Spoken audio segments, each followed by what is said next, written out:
ਲਿਜਾ ਫੜ ਕੇ ਚੁੱਕ ਕੇ ਲਿਜਾ ਇਹਨੂੰ ਕਿਸੇ ਬੰਦੇ ਨੇ ਛੁਰੀ ਵੀ ਮਾਰ ਦੇਣੀ, ਇੱਥੇ ਵੱਜ ਵੀ ਜਾਂਦੀ ਛੁਰੀ। ਉਹ ਬਗੈਰਤਾ ਉਹ shut the fuck up you idiot बहन ही है यार। हमारे वजीर दिफा जाएं तो लंदन की ट्यूब में उन्हें धमकियां दी जाएं, चाकू से हमले की बात उन पर की जाए। ख्वाजा आसिफ पाकिस्तानी हाई कमीशन भी गए, उनके साथ मारपीट हुई, गाली गलौज हुई, उनको चाकू लेके मारने की कोशिश की गई लंदन के एक मेट्रो स्टेशन में। हम ऐसी स्टेज पर जैसे कहा कि हम पहुंच चुके हैं कि हम तो घर के खजाने बेचने पर आ गए सूद की अदायगी के लिए, लेकिन फिर भी वो सूद कभी अदा नहीं होगा, क्योंकि जो लोग इस वक्त पाकिस्तान को चला रहे हैं वही सबसे बड़ा कैंसर है। तो पहले आपको पाकिस्तान में माशी इमरजेंसी नाफिज करना। पाकिस्तान का पॉलिटिशियन, पाकिस्तान का आर्मी सीनियर्स, वो अपने आप में अपनी खुद की कंट्री के लिए बहुत बड़े दुश्मन है, बहुत बड़ी गंद है। ना केवल पाकिस्तानी लंदन के पाकिस्तानीज हैं, उनकी एक बड़ी स्ट्रॉन्ग हेट्रेड उस गवर्नमेंट और उस गवर्नमेंट के लोगों में है। डेली बेस पे 20 मिलियन या 20 मिलियन से ज्यादा जो पोर्नोग्राफिक वेबसाइट्स हैं वो विजिट की जाती हैं, देखी जाती हैं वीपीएन के थ्रू। हालांकि पाकिस्तान में इंटरनेट इतना सस्ता नहीं है, बहुत महंगा है, लेकिन फिर भी देखी जाती है। उनको पता है ये पाकिस्तानी तो सारा वक्त गाली गलौज करते रहते हैं, ये तो दिस नथिंग न्यू। तो कंप्लेन करना जरूरी है ताकि नोटिस में आ जाए, कल को खुदा न खासा को पागल बंदा कर ही ना दे। लेकिन ये सारा कुछ हमने किया तो खुद ही है, इसमें तो हम बाहर की किसी की हुकूमत को, बाहर के किसी शख्स को तो इल्ज़ाम नहीं दे सकते। हमने बाकायदा प्लान के तहत एक यहाँ पे कैंपेन चलाई, कई सालों तक लोगों को ट्रेन किया, उनको बताया कि आज फलां बंदे के खिलाफ ट्रेंड बनेगा और उसका नाम ये रखा जाएगा, उसको ये गाली दी जाएगी। दोस्तों, आप सब जानते होंगे कि लगातार पाकिस्तानी जनता अपने रूलिंग एलिट और पाकिस्तानी आर्मी से तंग आ चुकी है और वो अपने देश के रूलर्स को गालियां दे रहे हैं। हमने देखा कई सारे वीडियोस में जहां पर पाकिस्तान के प्राइम मिनिस्टर शहबाज शरीफ, नवाज शरीफ पाकिस्तानी आर्मी के जनरल बाजवा को गालियां दे रहे हैं पाकिस्तानियों द्वारा, और बाहर के कंट्रीज़ जैसे कि लंदन और अन्य देशों में। इसी तरह से दोस्तों हम सबके सामने एक और वीडियो आई है जहां पर एक पाकिस्तानी अपने ही डिफेंस मिनिस्टर ख्वाजा आसिफ को गालियां दे रही है और इसके साथ साथ उससे धक्का मुक्की भी कर रहा है, और यहाँ तक कि और ये भी बोल रहा है यह जो चोर यहाँ पर है उसे यहाँ से कोई ले जाओ वरना इसे कोई चाकू मार देगा, और काफ़ी सारे गालियां भी दे रहा है, जो कि यह दिखाता है कि पाकिस्तानी गवर्नमेंट की इमेज पूरी। हमारे वजीर दिफा जाएं तो लंदन की ट्यूब में उन्हें धमकियां दी जाएं, चाकू से हमले की बात उन पर की जाए। ख्वाजा आसिफ पाकिस्तानी हाई कमीशन भी गए, फिर उन्होंने लंदन पुलिस को भी रिपोर्ट फाइल कर दी है और बाकायदा कहा जा रहा है कि आइडेंटिफाई भी कर लिया गया है कि किस शख्स ने धमकी दी।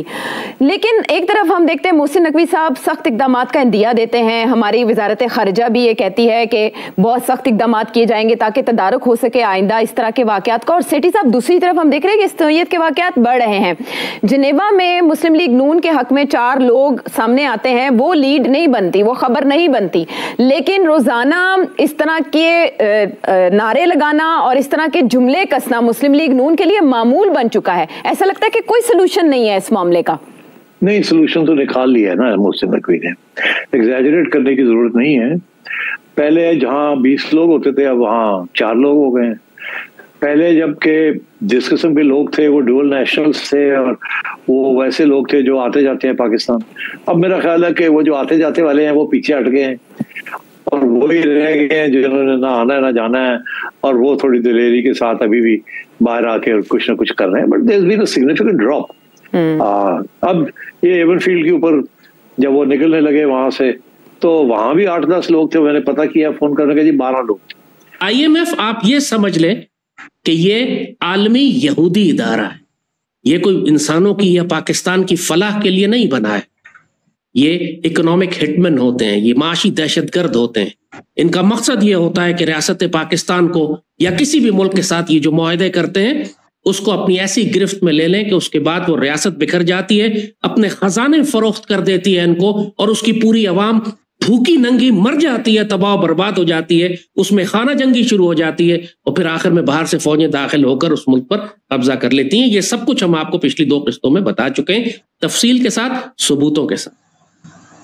اس مرتبہ ہم بات کریں گے کہ ان مسائل کا حل کیا ہے. پس چه باید کرد، اب ہم کیا کریں؟ بابا اقبال نے بھی وہ اپنی کتاب لکھی تھی، جب پوری امت مسلمہ کے مسائل انہوں نے بیان کر دیے تو پھر وہ کتاب لکھی پس چه باید کرد. اب امت کیا کرے؟ جب اتنا بڑا کینسر پھیل جاتا ہے انسان کے جسم میں، جیسے یہ جو کرپشن کا کینسر ہمارے وجود میں پھیلا ہے، جو معاشی دہشت گردی کا کینسر پاکستان کے وجود میں پھیل گیا، تو آپ یہ بہت اچھی طرح جانتے ہیں کہ کینسر کو نکالنے کے لیے پہلے بڑی خطرناک سخت سرجری ہوتی ہے. آپ ٹیومر نکالتے ہیں پکڑ کے اور سرجری سے نکالے جاتے ہیں، اور اس کے بعد پھر اس زہر کو صاف کرنے کے لیے کیمو تھراپی کی جاتی ہے. پورا جسم تکلیف اٹھاتا ہے، جسم کا ایک ایک جوڑ ہل جاتا ہے، سر کے بال گر جاتے ہیں، جسم کمزور ہو جاتا ہے، لیکن اگر زندگی بچانی ہے تو آپ کو وہ کیمو تھراپی کرنی پڑتی ہے.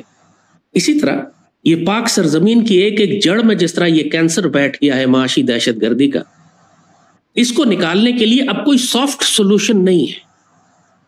اب آپ کو بھی ایک دہشت گرد ہونا پڑے گا اس دہشت گردی سے نمٹنے کے لیے.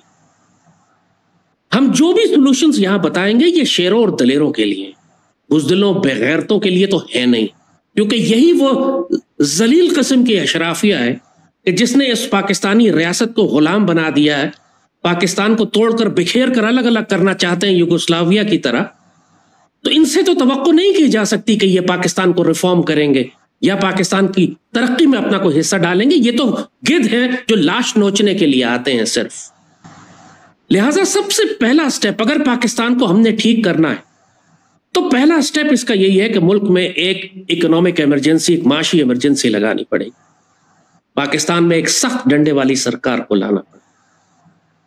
اگر پاک فوج یہ کام نہیں کرنا چاہتی تو پھر اس کے علاوہ اور کوئی حل ہے نہیں. پھر آپ انتظار کریں یوگوسلاویہ کی طرح، سوویت یونین کی طرح کہ حالات اس نتیجے پر پہنچ جائیں کہ اللہ نہ کرے ریاست بکھرنے لگے، پھر شاید آپ اٹھیں اس ملک کو بچانے کے لیے.